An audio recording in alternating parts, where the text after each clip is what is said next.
beef-flavored water for dog hit stores this week, and dogs are eagerly anticipating the arrival next month of the newest water flavor, other dogs' asses.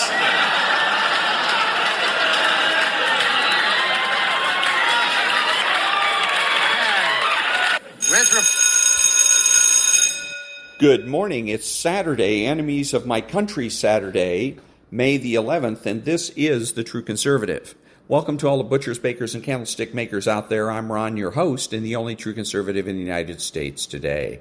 So today, after the Serenity Prayer and the patriotic song of the day, we will have no free lunch, rules for radical conservatives, rules for retrogrades, rules for patriots, Bishop Barron, Ayn Rand, the 33 strategies of war, and the enemies of my country.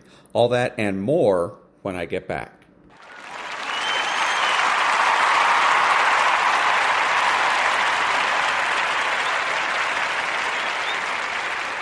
God, grant me the serenity to accept the things I should not change, the courage to change the things I should, and the wisdom to know the difference.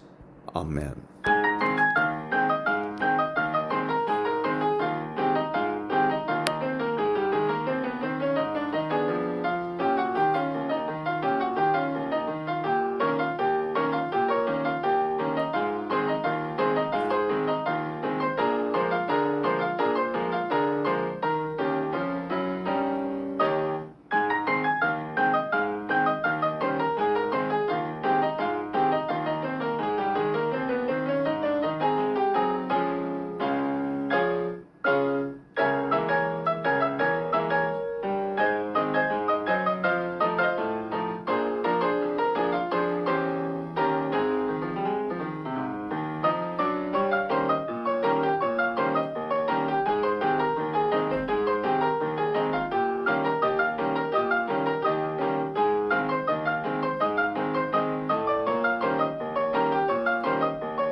Thank you. Now, there's no free lunch. 250 Economic Truths by David Bahnsen.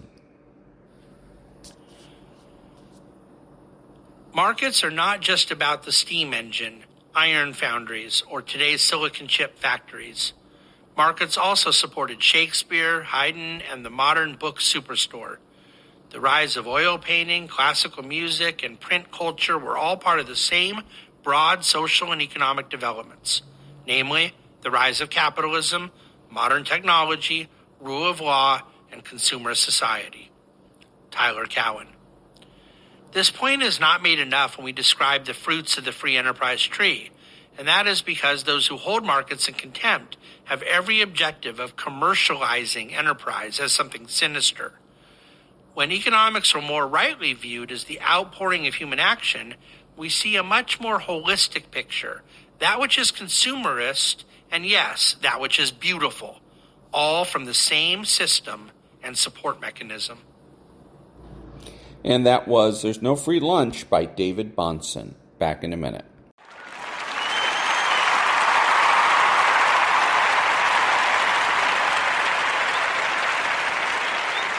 Thank you. And now, rules for radical conservatives. And the media mogul scoffed and said, yes, but where's the editorial judgment, the wise chin-pulling, the scintillating prose, and the shameless shilling for the Democratic Party and the local sports teams that made the daily newspaper such a joy and a pleasure? Then the internet began to spontaneously generate its own magazines, its own news aggregators, its own pundits, many of whom developed enormous followings that far outstripped the circulation figures of their dead tree rivals. And the editors scratched their heads and said, maybe we better get a piece of this racket. And so what did they do? They put their marquee writers behind a paywall and drove readers away in, well, droves. The next thing they knew, they were selling off their fancy new corporate headquarters, laying off employees by the hundreds, and making disadvantageous loan shark deals with rapacious foreign billionaires to keep themselves afloat, as they stared bankruptcy in the face. So the way is clear for you to take over. The war for the soul of America is no longer being fought in the editorial boardrooms of the New York Times and the Washington Post, but in the freewheeling precincts of the new media, where ideas are not fugitive, and cloistered virtues, unexercised and unbreathed, as Milton said, are constantly being tested on the field of battle. Take your fight not to the letters columns, but to your own websites. Like the pamphleteers of pre-revolutionary America, let your voice be heard on the internet to anybody who'll listen. Relentlessly fire down upon us from the bluffs above the arroyo. Seize and hold the high ground and herd us into a small corner of nowhere the way Sitting Bull did to Custer, and finish us off. It's really much easier than you think.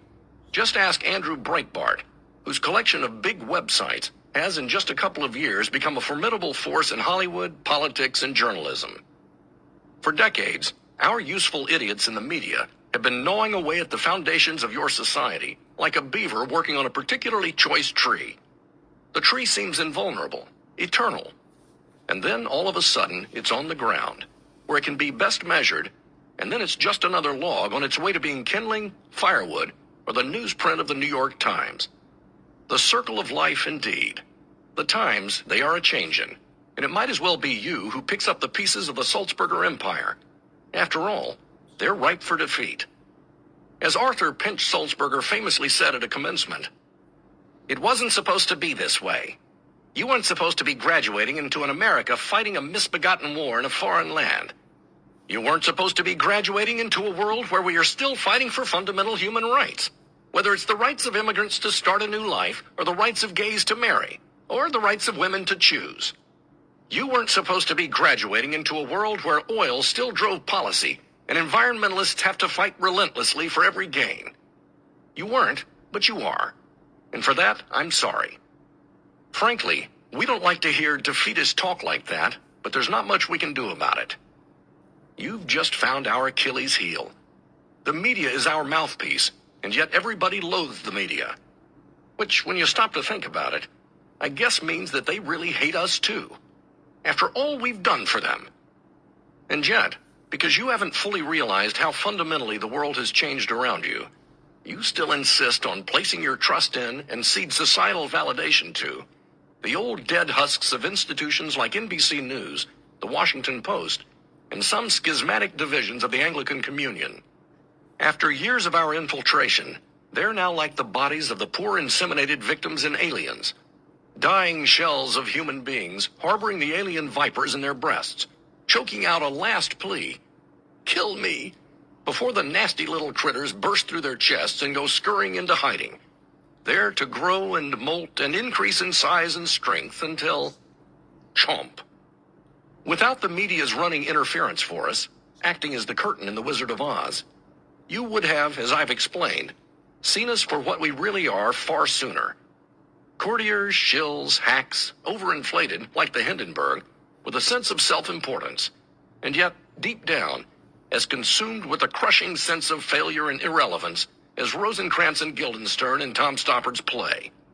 We are Richard Rich in A Man for All Seasons, ready to sell out our mentor, Sir Thomas More, and indeed all of Christendom for Wales, and just as deserving of as much contempt. Our pet media has created an alternate universe, one in which none of you lives, but which they've made you believe in, through sheer dint of repetition. In the guise of bringing you information via words, they've taken the words right out of your mouth, and not only rendered you speechless, but powerless. But as one newspaper after another topples into the grave, the former Big Three networks continue to hemorrhage viewers, most of whom are simply dying off. There is a huge vacuum waiting to be filled. And that was the next part, Chapter 22, from Rules for Radical Conservatives by David Kahane. Back in a minute.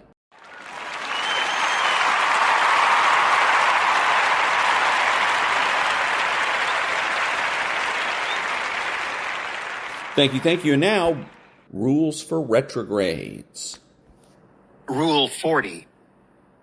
Victory loves preparation. This is perhaps both the most fundamental of the rules for retrogrades and the most crucial. It is nothing short of pure hubris to think that we stand any chance of winning a fight against a competent opponent for which we are not adequately prepared. Leading up to a bout, boxers spend months in training camps, immersed in fitness routines, sparring with fighters chosen based on their physical and technical similarity to the upcoming opponent. Before a match, chess masters spend weeks poring over the opening choices, stylistic preferences, and prior games of their rivals. Generals meticulously study the tactics and methods of opposing generals. General Patton, in the run-up to the North Africa campaign in World War II, famously read Erwin Rommel's book, Infantry Attacks. Football coaches sit down weekly to watch film of their upcoming opponents, to get familiar with their roster strengths and playbooks.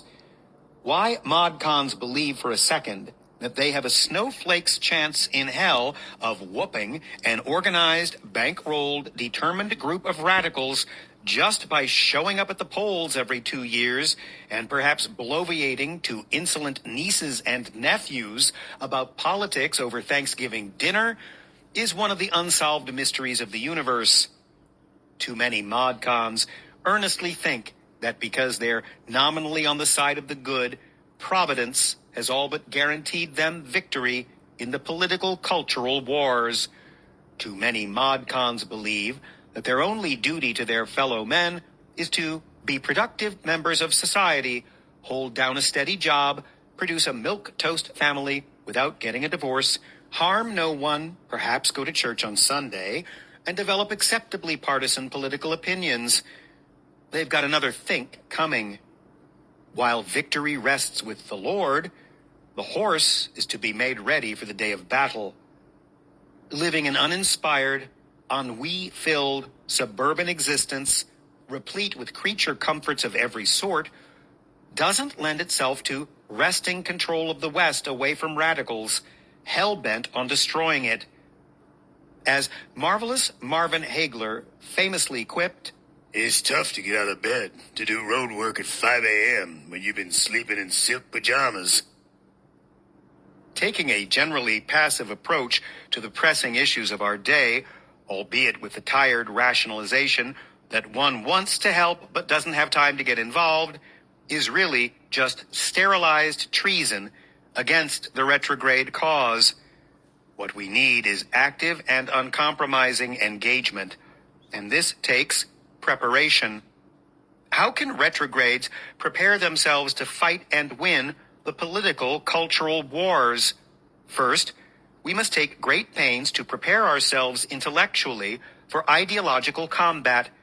The retrograde must be well versed in classical works of Western political thought, in the philosophy of natural rights and limited government, in the justifications for the free market, in the social kingship of Jesus Christ, and in the doctrines of Christianity.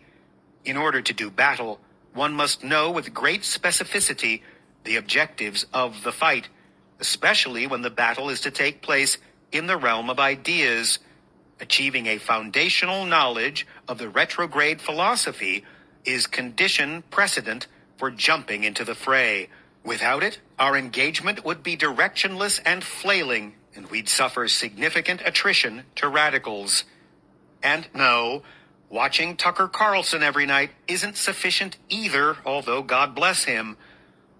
Once the retrograde has a foundational understanding of his own worldview, then he must think about taking a more active role in seizing the culture. Seasoning his knowledge with prudence, the retrograde should identify what he believes to be the most pressing issues of the day. And it's okay and even salutary to have some variation here. He then needs to band together with other retrogrades interested in advocating those priority issues and form a group, or join one if a suitable one already exists. The retrograde must make a firm and realistic pledge of his time to the group going forward. It is insufficient to conditionally give time when it can be worked into the margins of one's schedule. The present state of cultural decay does not admit of dilettantism. Once the retrograde has involved himself with like-minded men, he and his companions must come up with a proposal for making headway on the identified issue, for ushering in the retrograde vision. Once a proposal is agreed upon, it should be formalized and written into an agenda with specific dates and times assigned for specific actions. The retrograde compatriots must continue to meet and should make every attempt to bring additional friends and acquaintances to their meetings so as to swell our numbers. For every retrograde issue, there must be permanent retrograde organization. This is the only efficacious sort of political involvement. Showing up at the polls and making idle chatter about politics is assumed. It's necessary, but not sufficient. The retrograde must also become a student of radicalism. Not only must he be well versed in his own literature, the retrograde must be just as well versed in radicals' literature. He must know precisely what it is that the radical believes and why the radical believes it. One is badly and unnecessarily handicapped in trying to fight an enemy that he doesn't quite understand.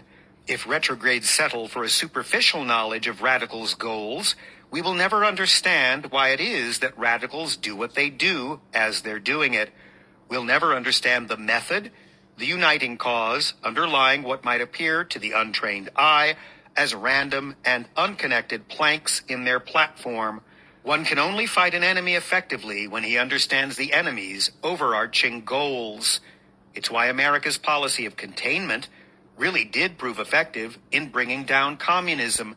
Our generals knew that, of its very nature, communism could not survive if it were not a worldwide system. It could not perdure if relegated to nation-states alone.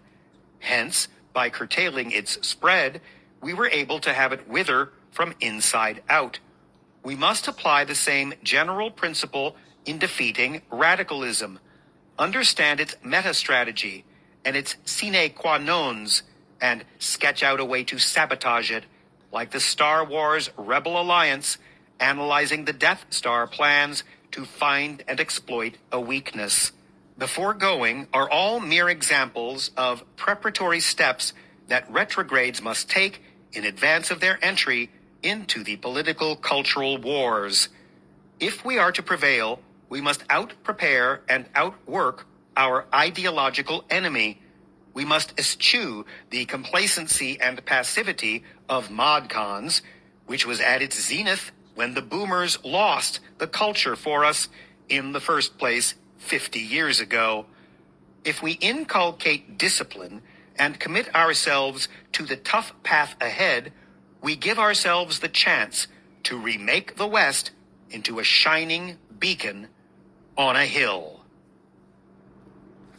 Thank you. And that was Rules for Retrogrades, all 40 rules 40 Tactics to Defeat the Radical Left by Timothy and David Gordon. Next week in this particular slot, I'm going to be pick up where we left off with Dr. Lakoff. Dr. Lakoff wrote a book called Don't Think of an Elephant, and a couple of others. And it's all about framing, how to win by framing arguments. And it's written to Democrats. It's for Democrats, written to Democrats. But it is vital for Republicans and conservatives to read this book, or at least hear it, and understand how framing works so that they can make sure that they frame the argument properly. For instance, as I've said before, they want to talk about migration, because if we have arguments about migration, they can't lose. But the real issue is illegal immigration.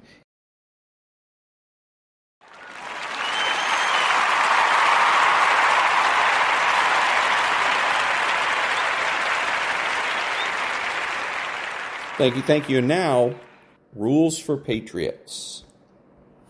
Sadly, too many conservative groups have fed this stereotype.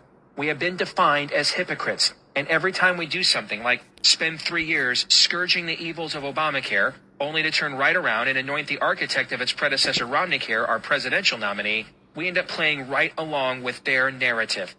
Another recent hypocrisy perfectly illustrates my point. In 2012, the Republican chairman of the Armed Services Committee said allowing homosexuals to openly serve in the U.S. military was a settled issue, and Republicans would not seek to repeal it. This after years of Republicans fighting the repeal of Don't Ask, Don't Tell, which is one of the few culture war issues John McCain has actually been willing to stand for. But now, a Republican majority in the U.S. Congress won't seek to reassert the policy it fought against being repealed, and hammered Democrats for. Then what was the point in the first place? Not to mention, if a Democrat chairman of the Armed Services Committee had said that every pro-family group in the country would have flooded my email inbox with fundraising calls to, quote, fight the liberals trying to impose their Hollywood values on the rest of us. We may view ourselves as conservatives, constitutionalists, and/or Christians, but the reality is we have allowed our enemy to define us as hypocrites, which is our own fault. Attacks are only damaging when they're true. Someone can accuse me of beating my wife all they want, but as long as she comes out and says it's not true, it says more about them than it does me. Therefore, the damages that come from being attacked are always self-inflicted, either because you are who they say you are, or you fail to respond accordingly or with a tin ear.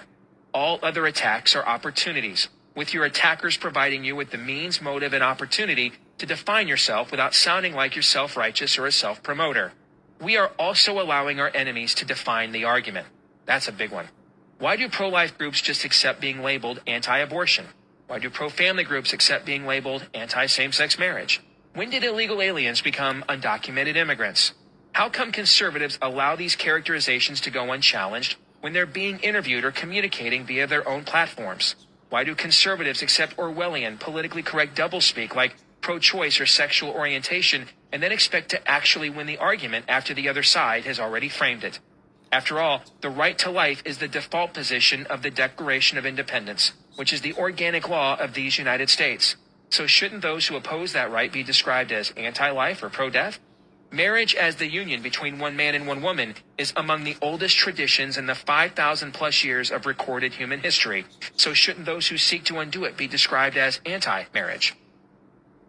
One of the reasons we conservatives get a bad rap for only being defined by what we're against is because, well, we allow ourselves to be only defined by what we're against. We must stop allowing the left to define us in the argument if we actually want to win the argument. A pretty good rule of thumb is if this is how your enemy wants to be defined or wants to define you, you don't want to use that definition. For example, two terms we should never use. That's right, never use. Are abortion and sexual orientation. Abortion sounds indifferent to what is actually taking place, which is intentional. When your kid is getting his tonsils out, the doctor calls it a tonsillectomy. So how come when a mother is having her child removed, it's not called a pediaectomy? Probably because there'd be a lot less of them if it had always been defined by what it actually is: child killing. Whenever pro-lifers are using a public platform to defend the God-given, inalienable right to life, we need to define child killing as child killing. Would you rather be pro-choice or pro-child killing? Some of you reading this now will balk immediately at what I just wrote. worried about such coarse language coming across as offensive. If you're one of those people, then start over at the beginning of this book and reread.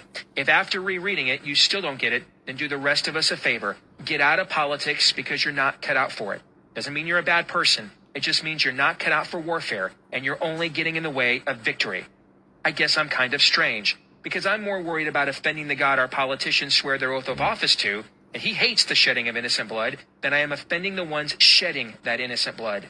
I guess I'm more worried about saving babies than I'm worried about upsetting those killing them. We would not consider calling a serial killer pro-choice for choosing to take the lives of innocent people. So why would we refer to those who have assented to the slaughter of at least 50 million American citizens in such antiseptic terms? It's quite simple, really. If you want to raise awareness among the American people in order to move them to stop child killing, then you should probably define it as, get this, child killing.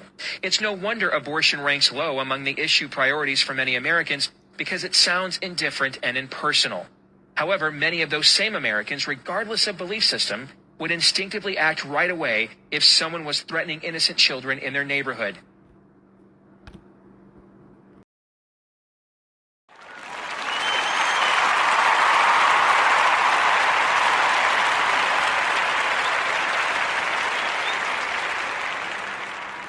Calling child killing what it is goes a long way towards creating a similar sense of urgency.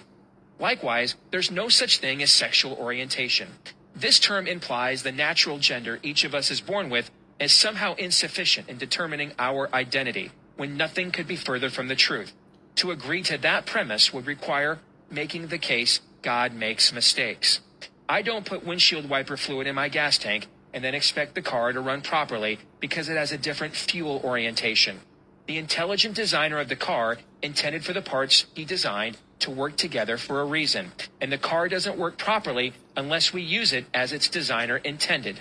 Similarly, males and females created in the image of God each have parts the other doesn't have. Those parts fit together, and it just so happens the primary purpose they fit together is for procreation. Amazing, isn't it? Almost like there's a plan or something. If we don't get a grip on the language here, the next stop will be the Twilight Zone. Here's what happens when a culture reaches the Twilight Zone. In an era defined by bad ideas whose time has come, this one ranks right up, or should I say, down there. As of November 2013, parents in Germany will now be given a third option for defining their child's gender on his or her birth certificate. No, I didn't just make that up. Yes, you heard that right. But there aren't three genders, you say. There are only boys and girls, you claim. Well, that's because you still live in the dark ages with the rest of history's losers, bitterly clinging to your guns and your Bibles. See, you're still holding on to those antiquated traditions of Western civilization, the very moral value system that made liberty and prosperity possible. As a progressive bureaucrat in Oregon recently said, you need to be rehabilitated. Once rehabilitated, you will come to learn what all the progressives currently saving Western civilization have come to learn, although we have no idea where or how they learned it. And that idea is that a child's gender could be, quote, indeterminate, as the German government now asserts. Facebook offers you over 50 different ways to identify your gender. True, for eons now, humankind of all races, ethnicities, and belief systems simply looked between a newborn's legs to determine what gender he or she was and then raised it accordingly. But that is so passé. Just because we've been doing it that way for 5,000 years doesn't mean we should keep on denying such randomly evolved primates' quests for self-actualization. After all, who are we to judge? How can I possibly impose my definition of penis, vagina, male or female on another human being? If there is no standard we're all ultimately accountable to, then there really is no standard at all, and everyone does what he or she sees fit. This chaos is what progressives describe as freedom. Granted, Western civilization has traditionally defined freedom to mean freedom from our sinful nature, to do what's right without government redefining right from wrong to suit its own status desires, and then to profit off of doing so. Thus we can pass on a better way of life to our gender-specific offspring than we had. But why hold on to cherished traditions that build the most successful human civilizations this side of Eden when we instead can trade it all in for a culture so indeterminate we don't even know what gender we are? If only we could get the progressive status to throw in $17 trillion in debt as well to sweeten the deal.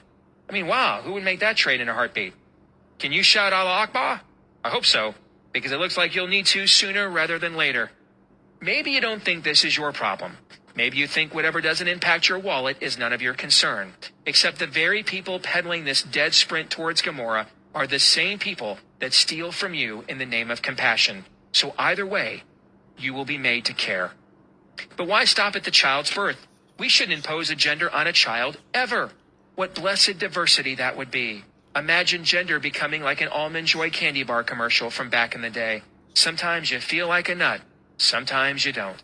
But let's not overreact with one of those dreaded slippery slope arguments. I mean, it's not like we'll have kids in schools determining what bathrooms to use based on what gender they feel they are on a given day or anything. Oh, wait. They already are doing that as we speak. In the People's Republic of California, of course. If you want to save marriage and stop your children from being indoctrinated into believing that which God says is wrong is suddenly right, then don't accept the terminology of those doing that which you oppose. Previous generations that built this country didn't refer to someone's sexual orientation. They referred to someone behaving immorally, and so should we. Please note, the previous generations that built the country didn't have the systemic moral problems we currently have. So we would be wise to follow in their footsteps. Oh, and please stop using terms like same-sex marriage, gay marriage, or traditional marriage. There is only marriage. What's next? Referring to couples shacking up as pre-marriage? Everyone already knows what a marriage is, so accepting the premise that it can't be redefined or clarified by either side is allowing our enemies to define us. Since we hold the moral high ground, we should be defining them. Branding is so important in our culture. You may prefer Pepsi, but when you go to a movie or out to eat, your default is to ask for a Coke. Mind share always equals market share. The power of the brand becomes embedded in the subconscious of our fellow Americans. And if that branding is done by the American left, we are doing ourselves irreparable harm in the long run by reinforcing it. Instead of reinforcing the left's branding, we need to introduce our own.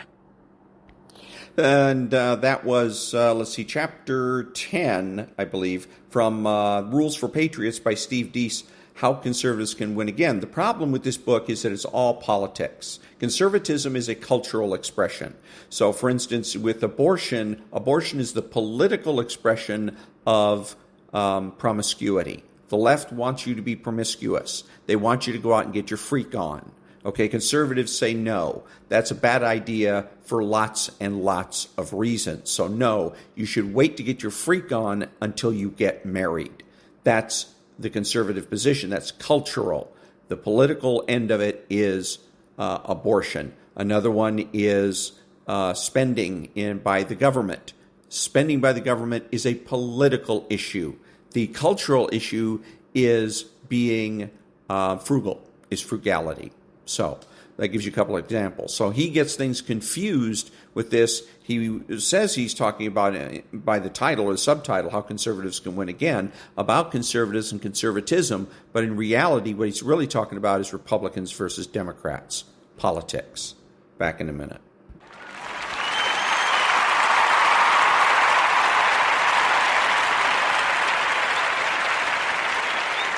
Thank you. And now the Daily Dad for May the 11th. May 11th. Are you the good guys? That's what the boy asks his father in Cormac McCarthy's The Road. Are we still the good guys? It's the boy's sweetness, his insistence on doing the right and kind thing despite the darkness of the world that keeps the father from spiraling into despair and cruelty. Are you the good guys? Or have you curdled along with your political party? Have you been corrupted by your industry? Have you grown callous and indifferent with all the responsibilities and stresses of life? Are you too busy worrying about your mortgage and your golf game to care about other people? Are you too far down the road to change, to question, and reflect, to see things from a new perspective? The good news is that you have a boy like that in your own life. Your kids are a wonderful source of innocence and purity. They see things with fresh eyes. They are not yet jaded. They are also a kind of warrant. Why should you change? Why should you be one of the good guys? For them. Give them hope. Give them a model. Be one of the good guys. And that was May the 11th. Are you the good guys? From the Daily Dad. Back in a minute.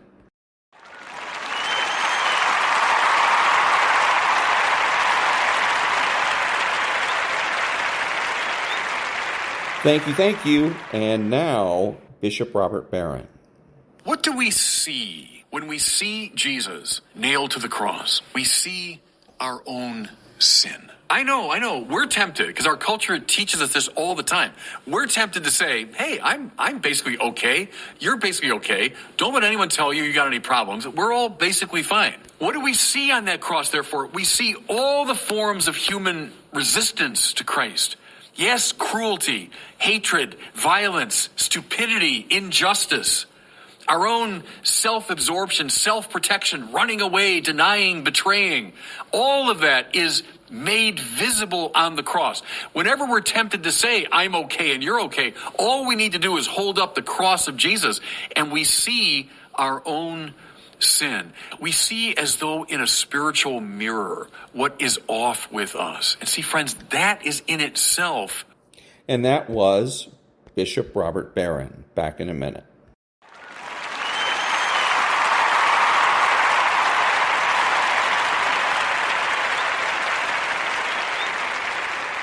Thank you. And now the Ayn Rand thought of the day.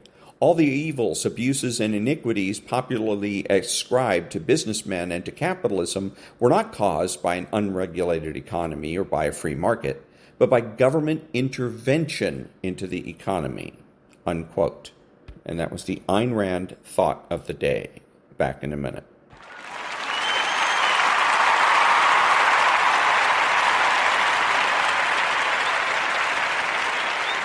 Thank you. And so we're going to go to the 33 strategies of war, but I'm going to skip the rest of chapter 26 as we get the point on that one. And we're going to go ahead and go to chapter 27. Seem to work for the interests of others when you're really working for the interests of your own interests. Chapter 27. Seem to work for the interests of others while furthering your own. The alliance strategy. The best way to advance your cause with the minimum of effort and bloodshed is to create a constantly shifting network of alliances, getting others to compensate for your deficiencies, do your dirty work, fight your wars, spend energy pulling you forward. The art is in choosing those allies who fit the needs of the moment and fill the gaps in your power. Give them gifts.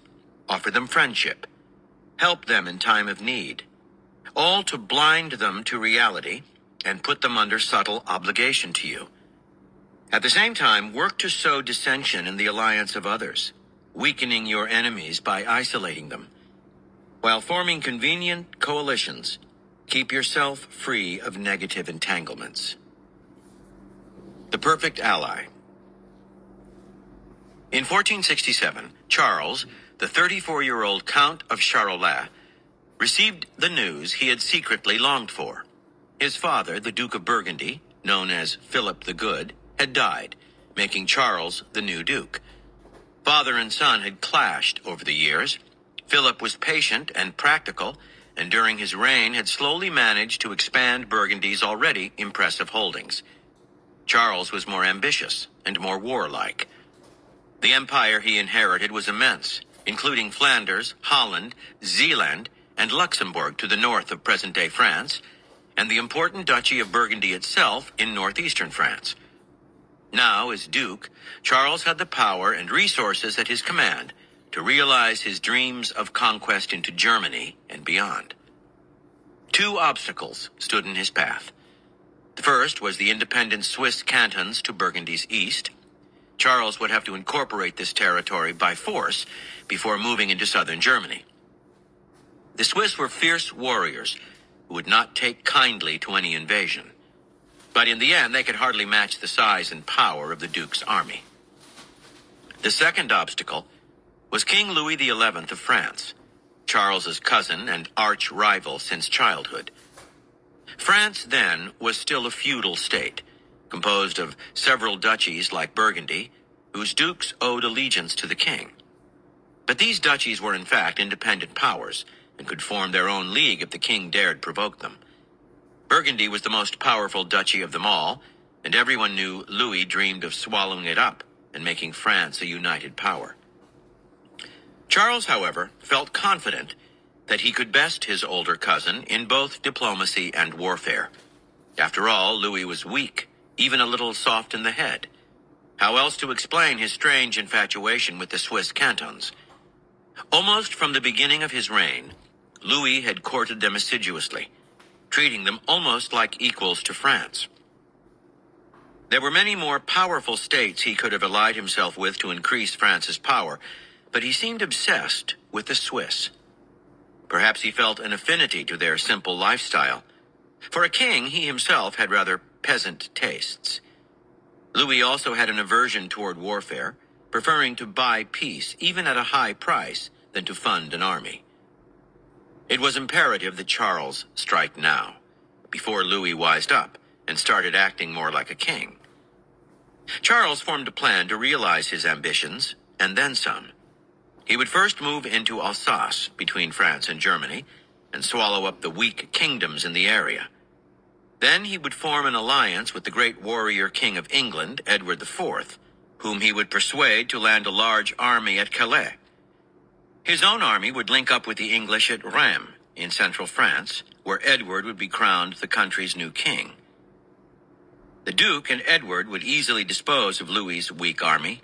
The Duke could then march east across the Swiss cantons, while Edward would march south. Together, they would form the dominant power in Europe. By 1474, everything was in place. Edward had signed on to the plan. The Duke began by marching on the Upper Rhine. But just as he began his maneuvers, he learned that a large Swiss army had invaded his home territory of Burgundy. This army was funded by Louis XI himself.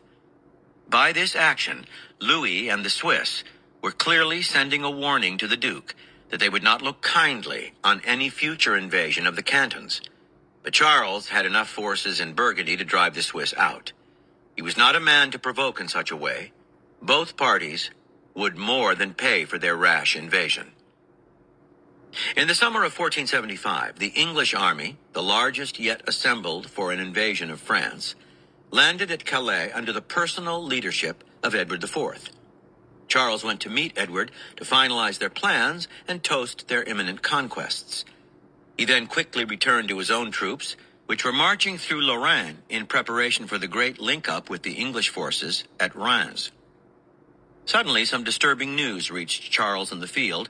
His spies at the French court reported that Louis had opened up secret negotiations with Edward. Apparently, Louis had persuaded the English king that Charles was using him and could not be trusted. Knowing that England's finances were weak, Louis had offered generous terms of peace, amounting to a large annual pension paid directly to the king and his court. He had entertained the English with great feasts of food and ale. And then, to the Duke's utter disgust and amazement, Edward fell for it, signed the treaty, and took his forces home. The Duke had barely had time to get over this bitter news when Louis suddenly sent him envoys to broker a long-term truce between France and Burgundy. This was typical of the king. Everything he did was inconsistent and contradictory. What was he thinking? Signing the truce would mean the Duke could now confidently march against the Swiss, knowing that France would not interfere. Perhaps the king was guided by his great fear of war? Charles happily approved the truce. The Swiss were outraged. Louis had been their friend, and now, at the moment of imminent peril, he had abandoned them. But the Swiss were used to fighting on their own. They would simply have to mobilize every man available. In the dead of the winter of 1477, the Duke, impatient for victory, crossed the Jura Mountains, heading east. The Swiss were waiting for him near the town of Granson. This was the first time the Duke had done battle with the Swiss, and he was caught off guard by what confronted him.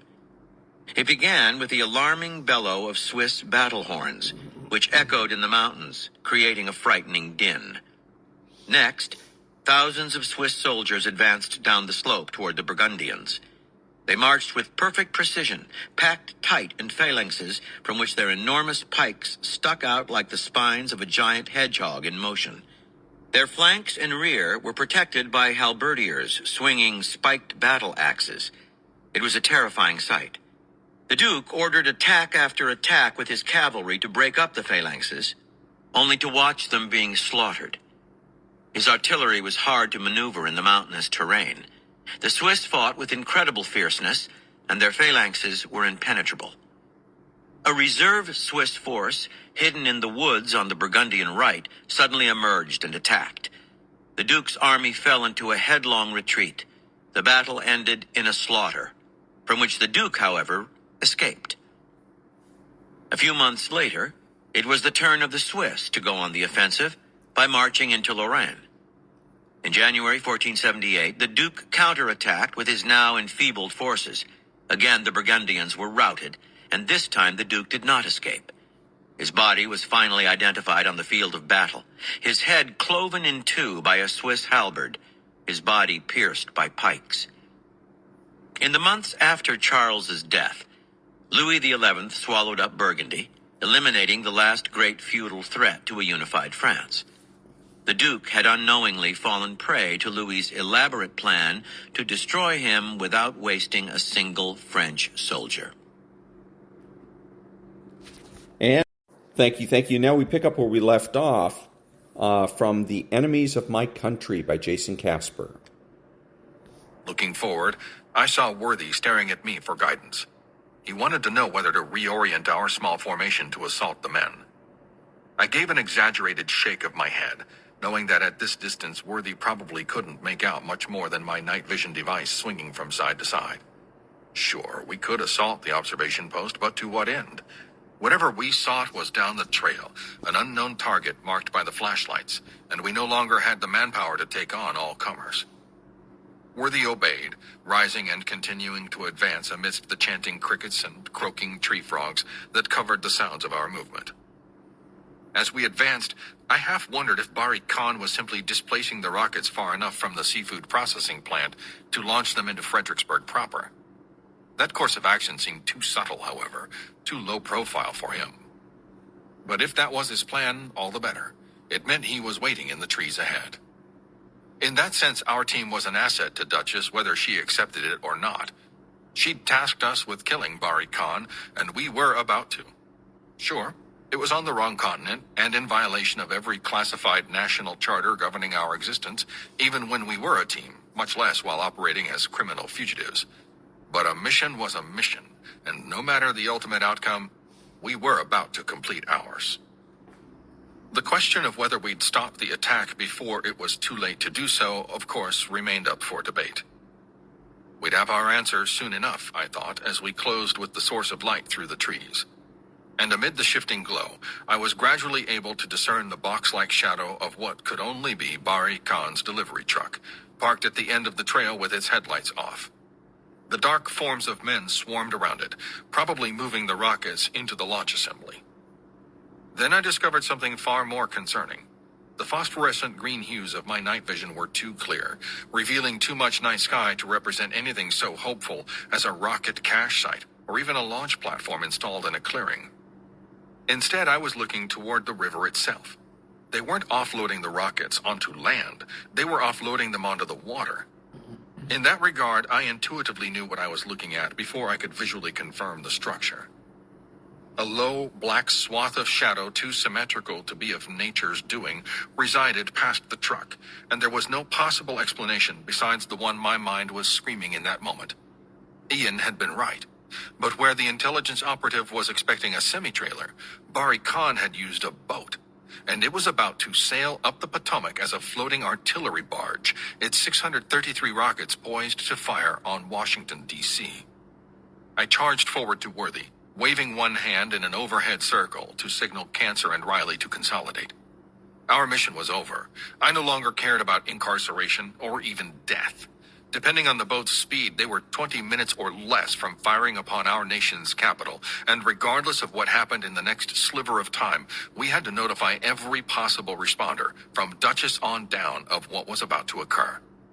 I'd gladly offer my wrists to handcuffs, happily surrender my freedom along with my teams, whether they were compliant or not, to stop that ship from proceeding north up the Potomac River. Because if we were all killed in some heinous crossfire, what good would our lives have served? What purpose was there behind the collective agonies we'd suffered around the world, first as mercenaries, then as CIA contractors? But there was another reason, too. This one more selfish than the rest. My wife and daughter were sitting on the National Mall at this very second, and if I lost them, then nothing else that the world had to offer would ever keep me from self-destruction in the ensuing anguish. Whether I wanted to admit it or not, this was no longer about the survival of untold civilians. It was about my family, plain and simple, and every one of the myriad factors external to that faded to irrelevance in that second. I slapped Worthy on the shoulder, kneeling beside him as Cancer and Riley rushed to our side in a huddle. Whispering just loud enough for them to hear me above the night creatures, I said, "Rockets are headed up the Potomac for D.C. I'm sending up the SOS." "Do it," Cancer agreed, and without the benefit of functional radios, I withdrew my cell phone to contact Ian. But in addition to numerous missed calls and texts from Layla, the screen showed no signal. There was no way we were far enough removed from civilization to justify this discrepancy. Instead, I knew in a fleeting second that our radios hadn't malfunctioned after all. I whispered, "No signal.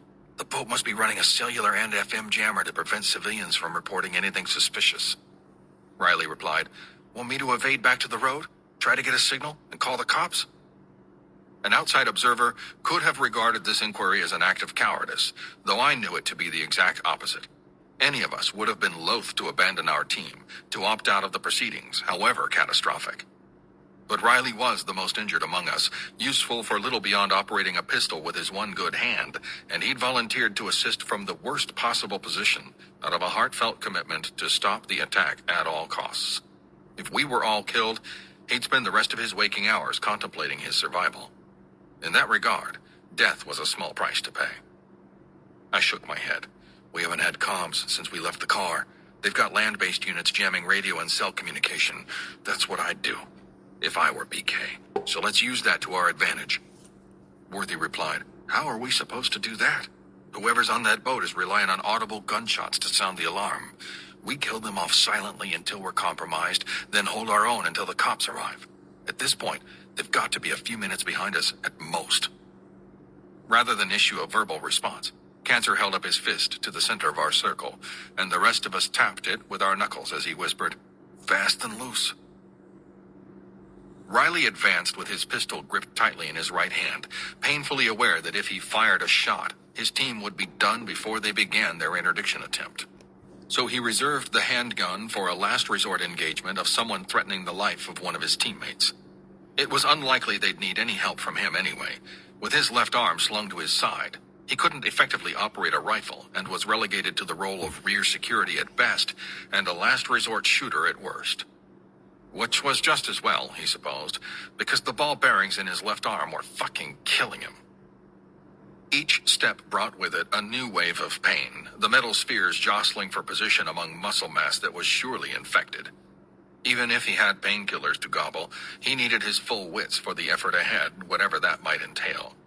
Nothing was more detrimental to a team than a wounded medic, and Riley's only consolation was that the suicide bomber hadn't advanced a few more paces into the room before detonating himself. If that were the case, David and Worthy would be alone. He caught his first clear sight of the boat a moment later. It was a large river cruise vessel with 3 levels of interior decks bordered by tall observation windows.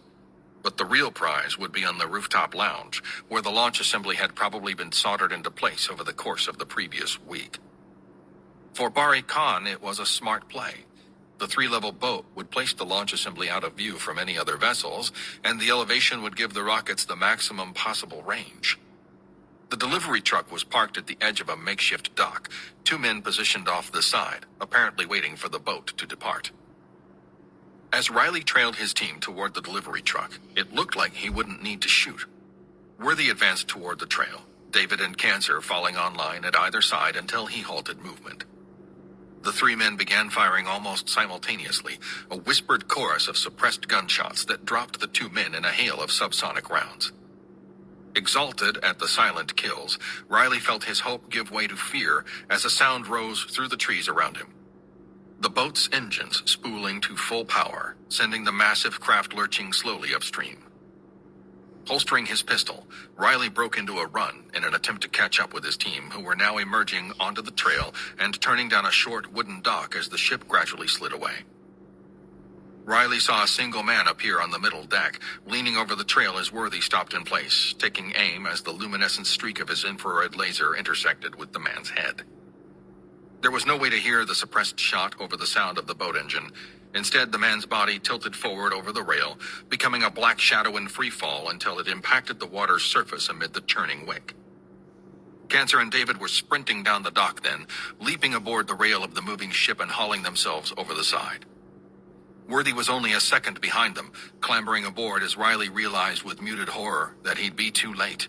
If anything, he'd be lucky to place a single good hand on the final second of railing before the boat cleared the dock. He ran forward anyway, struggling through the pain of his lacerated arm shifting in its sling. Charging the final steps toward the edge of the dock, Riley leapt with his lone functioning arm outstretched. His leap ended when he collided with the ship's side, hand slipping from the top railing rung and catching hold of the one below. Riley held tight with all the force he could muster, feet struggling for purchase on the slick hull. But he was too heavy, his grasp too tenuous to hold on. He was bracing himself to plunge into the water when he felt hands across his back, saw the dark forms of David and Cancer bracing against the rail as they struggled to hold him in place. Worthy arrived a moment later, deftly straddling the rail and grabbing the back of Riley's tactical belt to hoist him upward. Together, the three men struggled to lift Riley's immense weight as he did what he could to walk his feet up the ship's sidewall toward them. He felt himself shifting upward, hands scrambling across his body as his torso cleared the top rail, and finally he swung over it in a pendulum before slamming onto the deck with an explosion of pain in his left arm that immobilized his entire body as he fought not to scream. Riley panted for breath, rolling to his back and looking up at his teammates. But they were gone. Clambering to his feet, Riley saw the three men moving away from him, advancing toward the nearest doorway with their weapons raised. Drawing his pistol, Riley made a move to follow them, but registered a new sound over the groaning engines and rippling water. Police sirens screaming down the trail. Far too late as the boat surged upstream, churning a frothy wake across the Potomac. 63. I followed Cancer through the first door, clearing a foothold for our team on the interior deck. The room was a long corridor with life vests mounted on the walls from floor to ceiling. But it was otherwise empty, and that much proved to be a small mercy. After our desperate scramble to board the ship, we needed to get out of sight and determine our plan of action. Worthy had already shot one man off the second deck, and it was a matter of time before his absence was noted, if it hadn't been already. As soon as Worthy and Riley entered the room behind us, Cancer directed them to pull security, and then approached me for a quick huddle. He whispered, "You thinking we sabotaged the boat?" I shook my head. "We don't have any munitions big enough to put a dent in the hull or the engines, and we could take over the control room, but BK would just fire the rockets as soon as the boat stopped moving. Right now, the only thing in our favor is the element of surprise. We need to get topside, take down the launch assembly." Pulling out my phone to check for reception, I saw that it still had no signal. And then, for the first time, I looked at my last missed text from Layla. Cancer asked, "You think he's gunning for the White House?" "Not the White House," I said, feeling my neck flushed with heat. "The National Mall." I showed him my phone screen. 1 million Americans celebrating freedom. Wish you were here. I love you, babe. The picture was what I wanted him to see. A selfie of Layla and Langley, both smiling. But it was the 1 million Americans comment that the picture conveyed more than anything else. Spectators were packed nearly shoulder to shoulder around them, the silhouette of a child sitting atop his dad's shoulders standing out in relief against the Lincoln Memorial in the background. Cancer nodded, sounding almost reverent. "Shit, this guy is good. With 633 rockets, he'll be able to turn the National Mall into a kill box, from the Lincoln Memorial to the Capitol building, and destroy everything in between. Vietnam and World War II memorials, Washington Monument, and the people," I replied, putting my phone away. "Yeah," he said, "and the people. What about DC's air defenses? That's why BK is doing it now. Any low-altitude countermeasures will be disabled for the duration of the fireworks display." Cancer muttered 2 words. "Well, shit." Then, before I could speak, he addressed Worthy and Riley, both pulling security on their respective doors. Party's on the roof, fellas. Race gun. Take us to the stairs. Worthy began moving at once, following the arrow beneath a sign labeled Stairway to Deck 2. I took up the second man position behind him, with Cancer and Riley following at a jog. In that moment, I didn't care about the million bystanders on the National Mall or the immeasurable heritage of the priceless monuments about to be destroyed on what was the national sacred ground of my country. Every ounce of my concern, my rage, my anguish was cemented around protecting two people, Layla and Langley, my wife and daughter, stranded in a crossfire that had yet to commence. I didn't care about my life or anyone else's. Would have done anything and killed anyone to protect those two people from harm. Bari Khan suddenly didn't seem any more savage than I felt in that moment. Only our root cause differed. Entering the stairwell behind Worthy, I followed him to the central deck. Worthy emerged onto the middle deck interior, cutting left near a long dining hall packed with tables and chairs, a set of 4 long buffet tables sitting empty. It was a ghostly sight, the lights of buildings on both shores sliding past through twin observation windows. This ship was moving fast, and as he cleared forward with his team behind him, Worthy considered that was both a good and bad thing. On the plus side, the enormous volume of the boat's engines concealed his movement, augmented by the rush of wind and lapping water of the Potomac. But that was where the good news ended. The same roaring engines that would cover their movement were likewise speeding the boat north toward D.C., and if his team didn't stop the attack before then, no one else would. He ran toward the next section of stairwell, marking the far wall to his front, his infrared laser swinging from side to side as he moved, prepared to engage any emerging threats. But before he reached the door to the stairs, he slowed to observe an item on the floor that he nearly tripped over. At first he thought it was a body, but then he realized it was too symmetrical, with squared corners marking the dark shape. The duffel bag was a long, rectangular block, like something used to store hockey equipment. Its placement on the floor was too haphazard to be a booby trap, and yet too out of place to be a holdover from the ship's previous crew, whoever they were. He nudged the bag with the toe of his boot, felt the clanking of heavy metal cylinders, and didn't need to open it to know that it contained a bundle of rockets. However many enemy fighters were aboard the ship, they must have been ferrying the bags up to the top deck. Worthy suspected that the majority of them would be busy loading the tubes, and with over 600 rockets, that was going to take a considerable amount of time. Bari Khan didn't have unlimited manpower in the States. After all, this wasn't Syria, and he'd already committed 2 assault teams with suicide vests to the seafood processing plant, in addition to the 5-man blocking position he'd seen on the trail. How many men could he possibly have aboard the boat? He received a partial answer a few seconds later, halting in place to take aim at the doorway to the stairs, silhouetted with the brightening glow of a flashlight descending from the top deck. It wasn't one man who appeared then, but 2, and the first fell dead amid the sparking flashes of ricochets that erupted in the stairwell as Worthy opened fire along with 2 other members of the team. But the second man darted out of sight, headed up the stairs as Worthy broke into a run. If the jammer was forcing his team to operate without radios, then it had the same effect on the enemy. So he could be racing headlong into an ambush, but what choice did he have? If the escaping fighter got word out to the main enemy element, Worthy's team could be overrun by a massing force of terrorists who could then proceed to fire the rockets anyway. Worthy ascended the stairs 3 at a time, vaguely registering dark splashes of blood in the stairwell. This fucker was wounded, but that alone wasn't enough to help the team. He needed a definitive kill to know that their clearance was proceeding undetected for the time being, and as this thought crossed his mind, he emerged onto the carpeted surfaces of the highest enclosed deck. An open lounge with a full bar was positioned against one wall, and the far end of the room held a doorway leading to the final short stairwell, separating them from the ship's open roof with its launch assembly.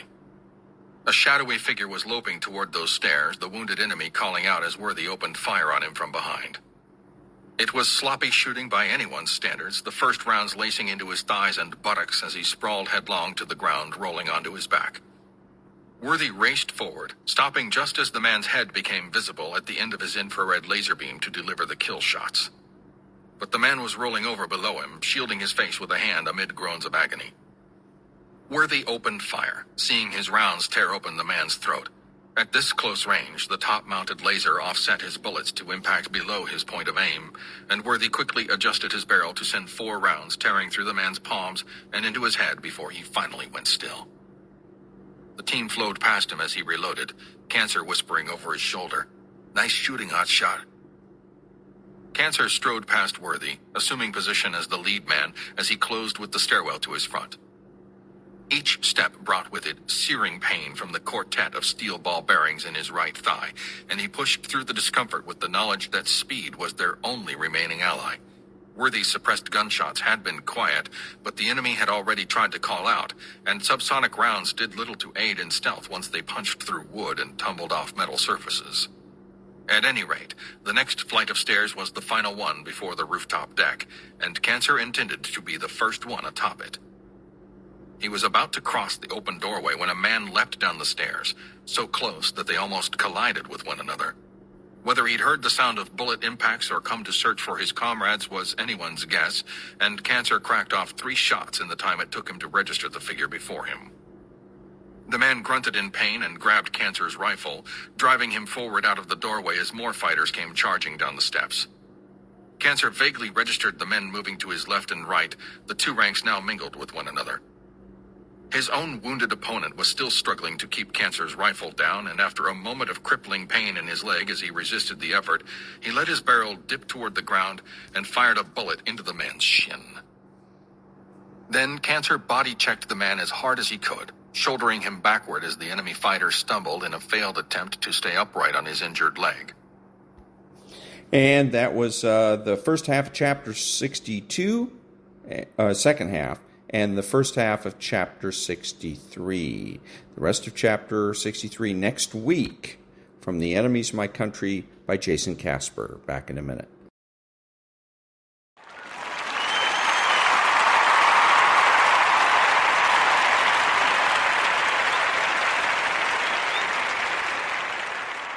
Thank you. The following is one of my voiceover demos.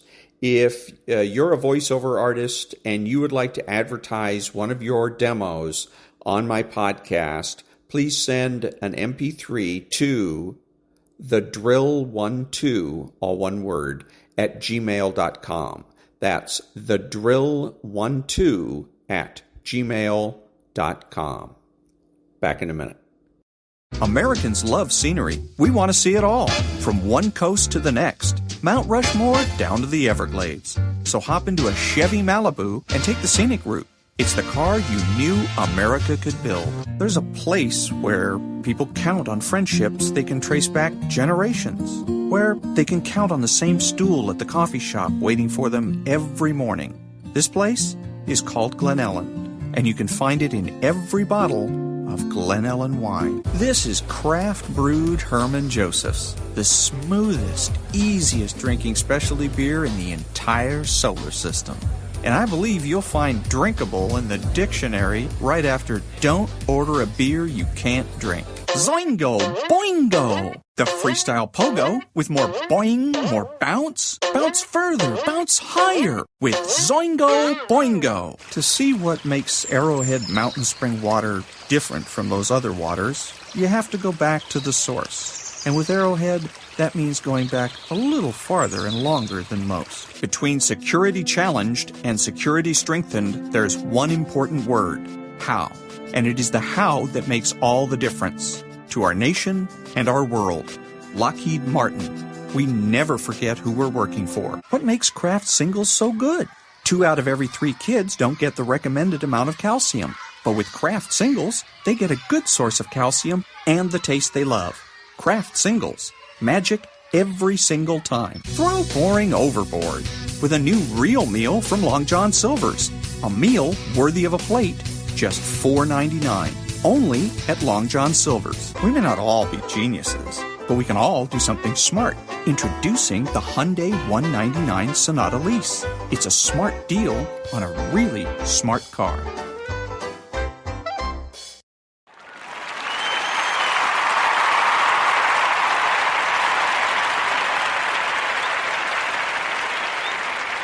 Thank you, thank you. This is Ron, your host, the only true conservative in the United States today, bidding adios to all the butchers, bakers, and candlestick makers out there and reminding you that you are not neutral and that the government has no rights.